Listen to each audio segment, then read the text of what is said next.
Donc, ravi d'être parmi vous. Donc, merci Naïma, merci Yacine. Donc, je passe directement donc, dans le vif du sujet. Donc, je vais vous parler de la névralgie des trijumeaux. Donc, je vais essayer de suivre, respecter ce plan.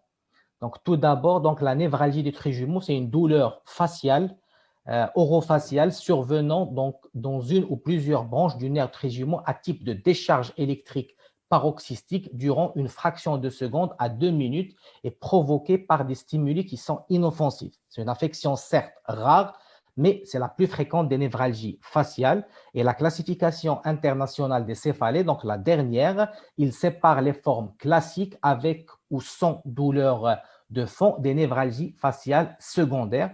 Le diagnostic différentiel se fait essentiellement avec les autres névralgies de la face, mais aussi avec les algies faciales non névralgiques. Le traitement médical reste le traitement de première intention et le traitement chirurgical, il est réservé aux névralgies pharmacorésistantes. Donc, quelques chiffres en épidémiologie. Donc, il n'y a pas beaucoup d'études qui ont évalué la prévalence et l'incidence.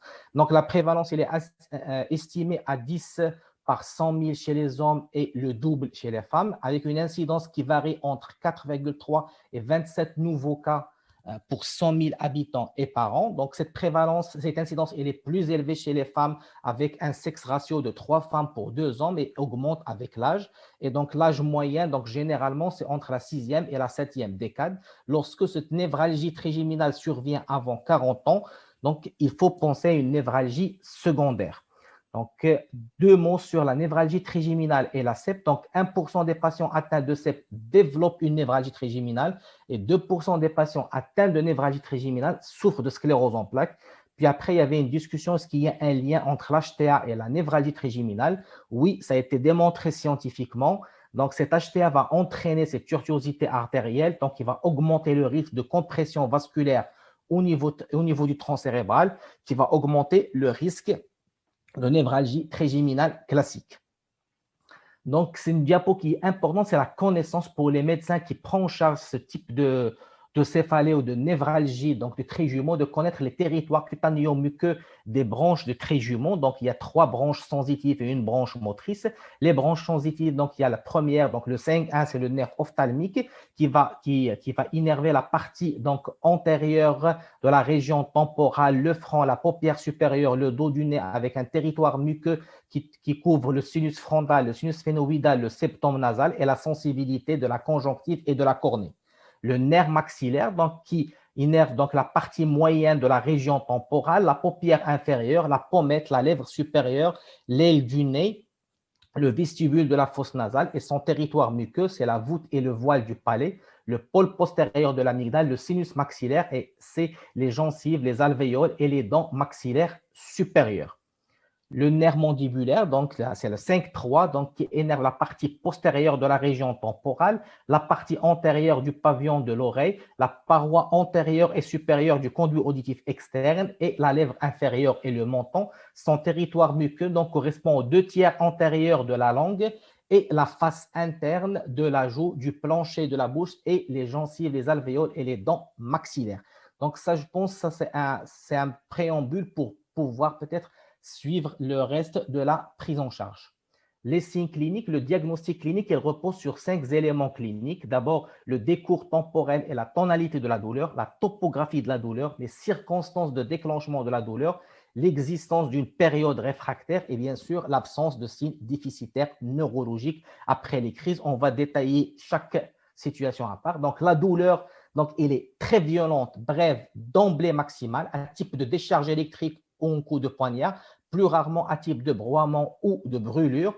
Insupportable, certains le qualifient de suicidaire, qui est très bref, 3 à 20 secondes, et qui peut survenir en salve, donc il y a des accès qui vont durer de 1 à 2 minutes.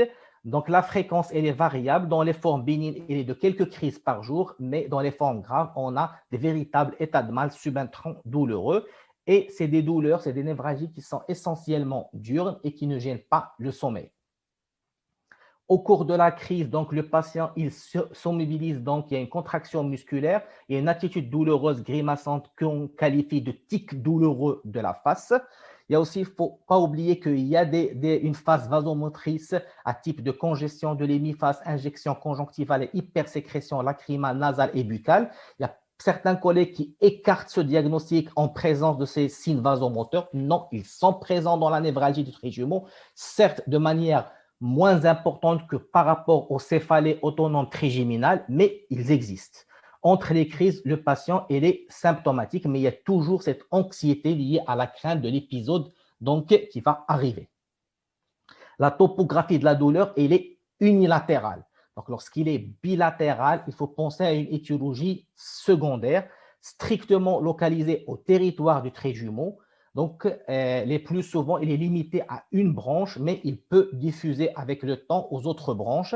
Les branches les plus atteintes, c'est la branche mandibulaire, le 5-2, donc, et avec une douleur qui va se situer au niveau de la lèvre supérieure, l'aile du nez et la gencive supérieure, suivi de la branche maxillaire inférieure, le 5-3, donc avec des topographies de la douleur au niveau de l'ope du menton, la lèvre inférieure et la région dentaire inférieure.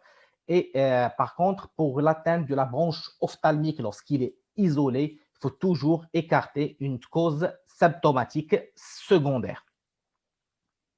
Les circonstances de déclenchement de cette douleur, donc il y a souvent donc une zone gâchette ou un trigger zone. Donc cette zone donc, qui va faire déclencher cette douleur. Souvent dans les névralgies du 5-2, c'est au niveau du sillon nasogénien. Pour le 5-3, c'est au niveau du rebord gingival alvéolaire inférieur. Et donc ces stimulus, donc c'est du quotidien, donc au moment de la toilette, du rasage, maquillage, brossage du dent pour parler, pour rire, mastiquer et déglutir, ce qui va conduire à des conduites d'évitement. Et vous imaginez quelqu'un donc qui a des névralgies qui se déclenchent au brossage du dent, donc ça va peut-être retentir, donc il va éviter de se brosser, donc ça va retentir sur son hygiène buccale. Donc souvent, ces patients, il faut avoir un suivi avec des dentistes. Puis après, il y a des périodes réfractaires. Donc, après chaque accès douloureux, donc, il y a une courte période réfractaire où le stimulus de cette zone gâchette ne va pas déclencher la douleur. Et les patients, ils connaissent ça et donc ils profitent de cette période réfractaire pour faire les soins qui ne peuvent pas se le permettre pendant cette période réfractaire.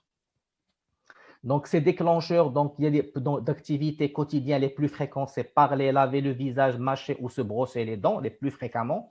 Puis après, donc, il y a certaines situations qui peuvent déclencher ça, en particulier donc lorsque un attouchement du visage, même ce qui est douce, le fait que l'air donc va effrôler la peau du visage va déclencher cette névralgie faciale, ce qui va conduire à donc des manœuvres d'évitement ou d'isolement avec un retentissement psychologique important qu'il faut considérer dans la prise en charge thérapeutique. L'examen neurologique en dehors de la période douloureuse, il est strictement normal. Donc, aucun déficit sensitif, sensoriel et moteur. N'oubliez pas le réflexe cornéen qui doit être présent. On peut tolérer une hyperalgésie, donc, et ça va apparaître dans les prochains critères, donc selon les experts. Maintenant, parlons de critères de la dernière classification de la Société internationale de céphalée. On préfère le terme de névralgie classique par rapport aux névralgies essentielles ou idiopathiques.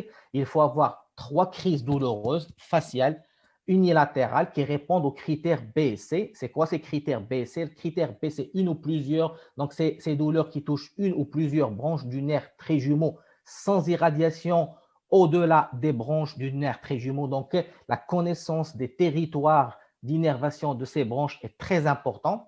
Puis, la douleur doit avoir au moins 3 des 4 caractéristiques suivantes. Premièrement, donc, des crises paroxystiques qui durent une fraction de seconde à 2 secondes. L'intensité, elle est sévère. Il y a un type de décharge électrique, élancement, coup de poignard ou piqûre, et qui peut être provoqué par des stimulus inoffensifs sur le côté atteint du visage. Pas de déficit sensitif évident. Et bien sûr, il n'y a pas d'autre explication, il n'y a pas une meilleure explication à ces douleurs que la névralgie faciale.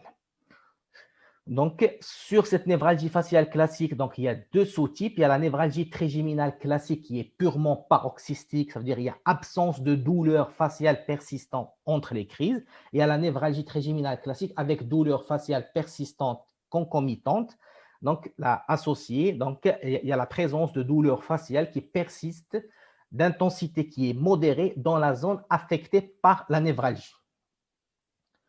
Puis après, il y a ce qu'on appelait anciennement les névralgies des traits jumeaux secondaires.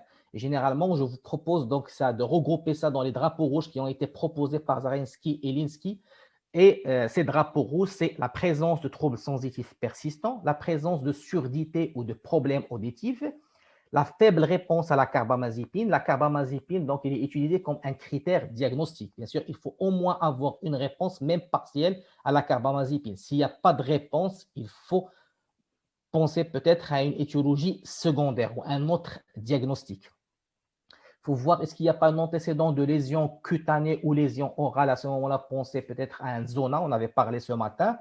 Une atteinte isolée de la branche ophtalmique unie ou bilatérale, là aussi, il faut penser à une étiologie secondaire.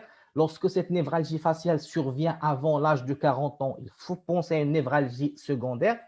Et lorsqu'il y a donc une névrite optique ou d'antécédent de sclérose en plaques. Généralement, on préfère donc le terme de neuropathie trigeminale douloureuse au terme de névralgie secondaire. D'autres diagnostics différentiels de la névralgie trigeminale classique, c'est les névralgies, ces autres névralgies de la face, les névralgies du nerf glossopharyngien et les névralgies du nerf intermédiaire. Donc, ces deux types de névralgie, ils ont le même caractère, donc c'est le même caractère de douleur, décharge électrique intense, bref, quelques secondes à 2 minutes. Ce qui les distingue, c'est la topographie de la douleur. Donc, la topographie de la douleur, de la névralgie du nerf glossopharyngien, c'est une topographie oropharyngée, donc avec ou au niveau de l'oreille, avec une irradiation vers la région auriculaire et inversement. Il peut s'associer à des signes végétatifs, bradycardie, syncope, voire une asystolie, et il est déclenché par la déglutition, la mastication, la toux et le bâillement. Pour la névralgie du nerf intermédiaire, c'est des douleurs qui sont localisées au conduit auditif externe, de même type, même durée, qui sont déclenchées par donc, la zone gâchette qui se trouve au niveau du mur postérieur du conduit auditif ou la région périauriculaire. Ces névralgies sont le plus souvent symptomatiques secondaires à une névralgie post-zostérienne. Puis après, il y a le diagnostic de la névralgie trigeminale peut se poser avec certains céphalées primaires autonomes trigeminales, essentiellement lorsqu'on a une névralgie qui touche le territoire donc orbito-temporal de 5 Donc, le diagnostic différentiel va se poser avec les 5 et les SUN et les céphalées, les AVF. Donc, c'est la même topographie orbitofrontale. La durée, c'est de quelques secondes. Pour l'AVF, donc ça dépasse normalement, on est à 15 minutes. La particularité des SUNC et des SEN, c'est qu'on a les signes vasomoteurs qui sont beaucoup plus importants et la fréquence des crises, elle est beaucoup plus importante par rapport aux névralgies trigeminales. L'intensité aussi, elle est moins intense que la douleur des SUNC et des SEN. Elle est moins importante que dans la névralgie trigeminale classique. Donc, après avoir fait le diagnostic clinique de la névralgie trigeminale, se pose l'indication des examens paracliniques et en particulier l'imagerie. Donc, l'indication de l'imagerie ou l'objectif de l'imagerie va être de rechercher une étiologie secondaire si on a des éléments sur une neuropathie trigeminale douloureuse, mais aussi de rechercher un conflit vasculo-nerveux, même si on est devant une névralgie trigeminale classique évidente. Et bien sûr, l'examen de première intention, ça va être une IRM de Tesla, en préférant les IRM de 3 Tesla, IRM 3 Tesla par rapport à l'IRM 1,5 Tesla. Et il y a un accord professionnel qui dit que l'IRM doit être systématique, quel que soit, donc si on est devant une névralgie trigeminale classique ou secondaire. Donc, mais ce n'est pas une IRM. L'IRM qu'on va demander, ce n'est pas une IRM classique, c'est une IRM avec des séquences particulières, avec une interprétation particulière. Donc, il y a 3 séquences fondamentales à demander. Il y a les séquences 3D T2 en écho de gradient en haute résolution avec des coupes fines inférieures à 0,5 ml. C'est en fonction de type de machine, ça va être le 6, le Drive ou le Fiesta, et qui va donner des images fines et excellente qui permet de distinguer entre le liquide céphalorachidien qui sera en hypersignal et les structures vasculo-nerveuses qui seront en hyposignal. Un axial T2 qu'on va reconstruire en coupe axiale et sagittale pour pouvoir suivre le nerf trijumeau dans sa portion cesternale et bien sûr des coupes angio 3D T1 avec GADO et un angio IRM TOF. Maintenant, bien sûr, si on a des lésions secondaires, donc on va les voir sur les séquences angio, on va voir des exemples après, mais donc on cherche aussi ce conflit nerveux. Donc ça, souvent, on a cette interprétation des radiologues sur l'IRM demandé. Ce conflit, il faut le chercher au niveau de la zone d'entrée de la racine trigéminale, donc qui est située à 2 à 6 mm après son émergence du tronc cérébral. Et cette zone de transition, donc, elle est importante aussi dans la physiopathologie de la névralgie trigéminale parce que c'est une zone de transition de myéline centrale et périphérique. Et c'est là où il y a souvent le conflit. Lorsque le conflit il est à ce niveau-là, c'est là où il va déclencher ces névralgies trigéminales. Donc, l'aspect normal c'est pas, donc, l'aspect normal de l'IRM, on voyait sur des coupes sagittales T1, vous voyez la racine du nerf trigéminal, donc qui émerge du tronc cérébral. La même séquence sur donc une séquence T2 en coupe sagittale et en coupe axiale, vous voyez les deux nerfs, la racine du nerf trigéminal dans leur portion cisternale avant de rejoindre le ganglion de Gasser dans le cavum de Merkel. Et ces trois images montre donc le cavum de Merkel avec le ganglion de Gasser, donc de manière bilatérale. Et vous voyez ici donc la racine du nerf trigéminal qui rejoint le ganglion de Gasser. Maintenant, bien sûr, donc on avait dit, on a toujours cette réponse conflit vasculo-nerveux, mais il y a des critères pour retenir ce conflit vasculo-nerveux. Il y a trois critères. Le premier, c'est d'avoir un croisement à angle droit avec un contact direct vaisseau-nerf au niveau de cette zone d'émergence de la racine des traits jumeaux. Il faut y avoir un refoulement, une déformation du nerf ou une atrophie du nerf. Et bien sûr, il faut avoir une concordance entre la clinique et l'imagerie.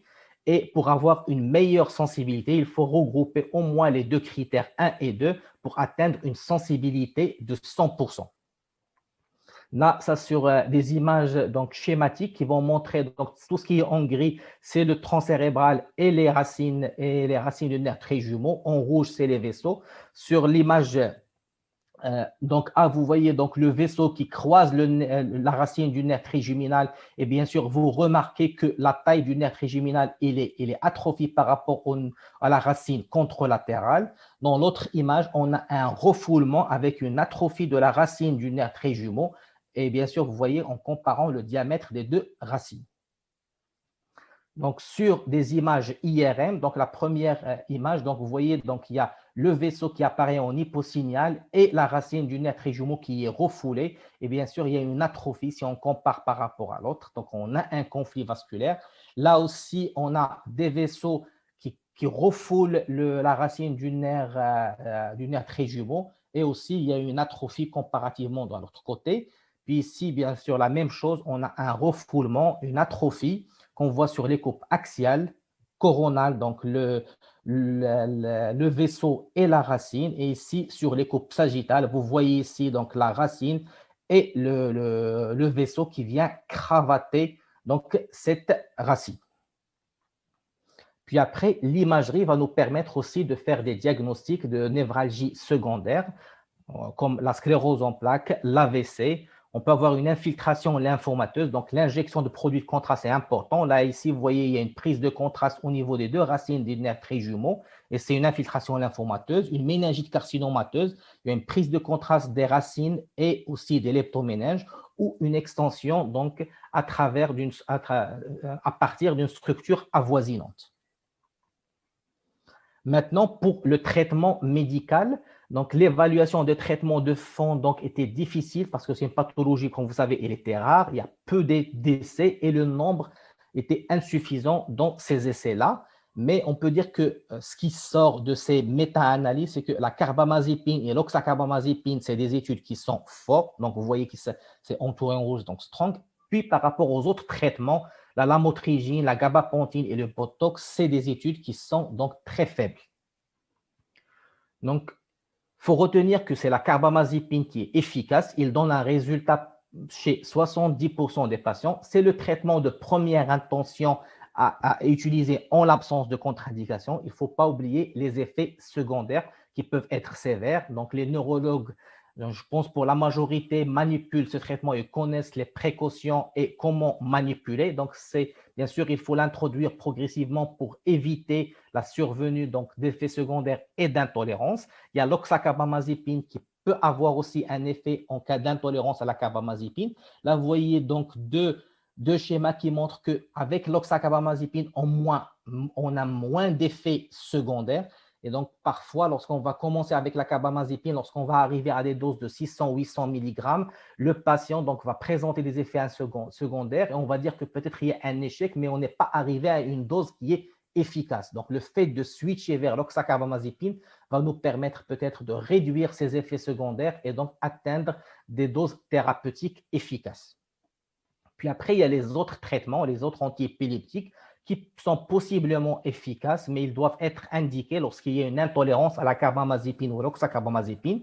Le baclofène aussi, il est possiblement efficace. Il y a un intérêt à l'associer à la carbamazépine ou à l'oxacarbamazépine. C'est un accord professionnel. Pour les techniques d'analgésie loco-régionale, donc, ils n'ont pas d'indication. Donc, ça, c'est tableau pour vous dire, donc, il y a les doses maximales, la titration qui doit être lente, et le traitement de premier choix, c'est la carbamazépine. L'oxacarbamazépine, la phénitoïne par voie orale, c'est vrai, il y a une étude qui démontre son efficacité, mais il y a beaucoup d'effets secondaires. Donc, généralement, elle est abandonnée. Puis après, les autres traitements, ils se valent, on va dire. Maintenant, il y a les traitements chirurgicaux. Et il y a les traitements chirurgicaux non lésionnels, et en particulier la décompression vasculaire microchirurgicale. Donc, normalement, il y a un conflit neurovasculaire à l'angle ponto-cérébelleux. J'avais une vidéo, mais je n'ai pas pu l'insérer.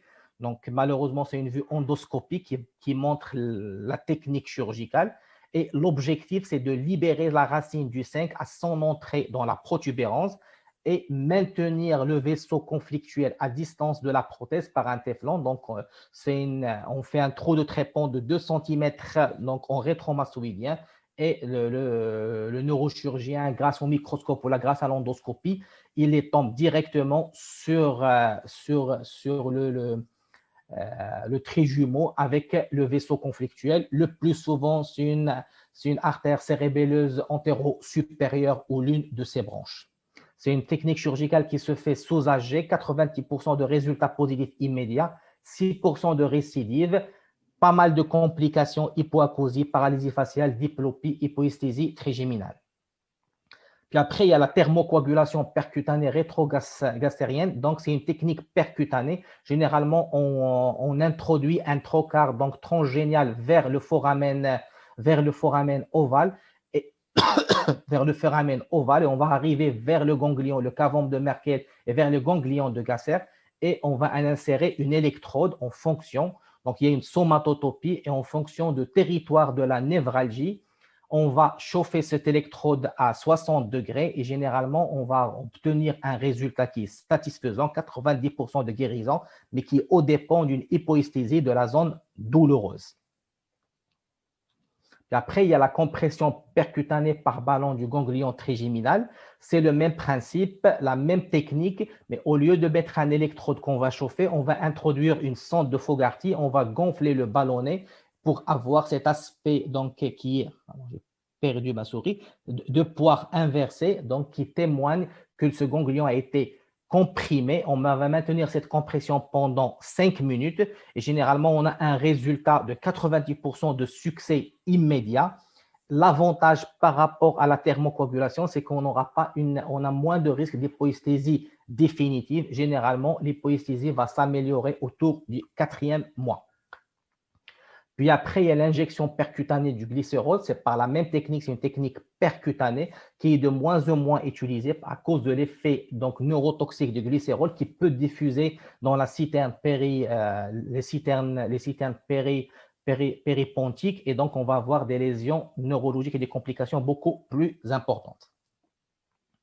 Et il y a la radiochirurgie stéréotaxique. Donc, l'objectif, c'est d'irradier la portion rétrosternale, généralement à 6-8 mm de l'émergence du nerf, avec un résultat qui est très satisfaisant de 92% des cas. On peut avoir une hypoesthésie Et le souci, c'est que le délai il est un petit peu retardé. On a l'action de cette radiochirurgie à partir de 4e semaine et c'est des doses, c'est une seule irradiation à une dose qui est importante, 80 à 90 degrés. Donc, toutes ces techniques chirurgicales, il n'y a pas d'études qui comparent ces techniques. Donc, les recommandations de l'American Academy of Neurology et la Fédération neurologique des sociétés de neurologie donc, concluent que c'est la décompression vasculaire microchirurgicale, c'est la technique qui donne le meilleur résultat, mais aux dépens de morbidité non négligeable. Et la radiochirurgie, c'est la technique qui présente le moins de complications, mais on sait très bien qu'elle est coûteuse. D'abord, donc la question maintenant va se poser quand adresser un patient souffrant de névralgie à un neurochirurgien. Donc, essentiellement, lorsqu'il y a un caractère invalidant et réfractaire de la névralgie trigéminale, donc qui est défini par un échec de traitement médical bien conduit, défini par la non-réponse au traitement médical utilisé à dose optimale ou la non-maintenance de l'effet thérapeutique ou l'existence d'effets indésirables ou donc la notion de contre-indication au traitement. Il faut essayer au moins 3 molécules, dont la carbamazépine, et le neurochirurgien donc, doit présenter aux patients les différentes possibilités chirurgicales en incitant sur la balance bénéfice-risque, doit proposer aux patients la technique la plus adaptée à son cas et bien sûr la technique qu'il maîtrise et la décision finale revient au patient. Donc, rapidement, il me reste 2 plaques. Donc, il y a l'arbre décisionnel. Je vous propose une arbre décisionnelle. Généralement, le traitement médical est en première intention. On commence avec la carbamazépine et si on a donc une efficacité complète, on peut au partiel, on augmente les doses. Et si on a une efficacité totale, on va maintenir les doses. Il faut savoir que la névralgie trigéminale, donc, il évolue par poussée-rémission et le patient, donc, va, au moment où il y a une exacerbation de ces crises, il va augmenter ses doses et au moment où il y a une accalmie, donc, il va réduire les doses de la carbamazépine. Si par rapport à la carbamazépine ou l'oxacarbamazépine, il y a des effets secondaires ou une efficacité partielle, on peut associer un autre médicament, le baclofène ou les autres antiépileptiques. Et s'il y a un échec, on va passer à traitement chirurgical. S'il y a une inefficacité complète, il faut remettre donc en question le diagnostic et le diagnostic de la névralgie donc symptomatique. Sinon, on propose un traitement chirurgical. Le traitement chirurgical, donc, c'est un patient qui est jeune, moins de 60 ans, bon état général, avec une compression vasculaire. On va proposer la décompression vasculaire. Sinon, c'est les techniques percutanées et la radiochirurgie. C'est un patient qui présente une contre-indication à une chirurgie ou une étiologie symptomatique. On va préférer les techniques percutanées et la radiochirurgie. Donc, pour conclure, donc, la névralgie des trijumeaux est une douleur orofaciale relativement rare mais invalidante. Elle se produit sans aucune cause apparente qu'une possible compression microvasculaire. Le diagnostic et les cliniques et l'IRM est utile pour exclure les causes secondaires. De nombreux patients donc, répondent au traitement pharmacologique, la carbamazépine qui reste le traitement de première intention. La décompression microvasculaire a le meilleur résultat en termes de qualité et de durée de soulagement de la douleur. Et merci.